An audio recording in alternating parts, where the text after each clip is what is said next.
January 6th, the Department of Homeland Security announced the largest immigration enforcement operation ever, sending 2,000 agents to the Minneapolis area.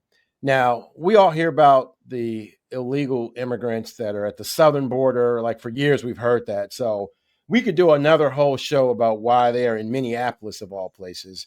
But on January 6th, they sent 2,000 agents to Minneapolis. On January 7th, Renee Good was killed. So immediately after the announcement, the government went into spin mode, right? Almost immediately.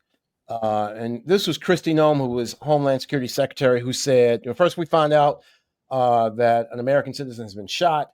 And then the message from the government was this vehicle was used to hit this officer. It was used as a weapon. And the officer feels as though his life was in jeopardy. It was used to perpetuate a violent act, and the officer took action to protect himself and to protect his fellow law enforcement officers. Again, that's Kristi Noem, National Security Secretary. Mm-hmm. Abigail Jackson, who was the White House spokesperson, then said, the entire Trump administration stands behind our heroic ICE officers who are conducting themselves with the utmost professionalism and integrity while making American communities safer. It is not an aggressive tactic to defend yourself from an individual using their car as a deadly weapon. ICE officers have a right to self-defense. Stephen Miller, White House Deputy Chief of Staff, said, you have an immunity to perform your duties, and no one, no city official, no state official, no illegal alien, no leftist agitator, or domestic insurrectionist can prevent you from fulfilling your legal obligations and duties. So Stephen Miller's out there already calling her an illegal alien or a leftist agitator or domestic insurrectionist. Now, and mind you, we had an insurrection on January 6th, and all those people were pardoned, but now Renee Good is being called an insurrectionist by our government. And this, again, is before the video has surfaced.